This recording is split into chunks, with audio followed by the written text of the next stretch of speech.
మూడవది కనుమ.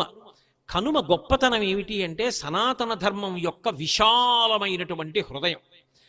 శం చతుష్పదే శం ద్విపదే, ఒక్క నేను బాగుండాలి, మా అబ్బాయి బాగుండాలి, మా కోడలు బాగుండాలి, మా మనవలు బాగుండాలి, నా కూతురు అల్లుడు మనవలు బాగుండాలి, అది కాదు, అందరూ బాగుండాలి.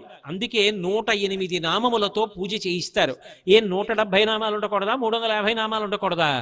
108 నామాలు తప్పితే 1000 ఎందుకుంటాయంటే సమస్త లోకములలోని ప్రాణులు 27 నక్షత్రములలో పుడతారు. పుట్టినప్పుడు చనిపోయినప్పుడు నక్షత్రాన్ని ప్రధానంగా చూస్తారు.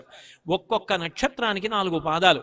27 నక్షత్రములకు ఒక్కొక్క దానికి 4 చొప్పున 108 పాదములు. 108 నక్షత్ర పాదముల యందు ఎన్ని జీవులు పుట్టాయో, ఎంతమంది పుట్టారో అందరూ సంతోషంగా ఉండాలి.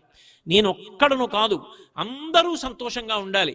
శంకరాచార్యుల వారు నేర్పినటువంటి బాట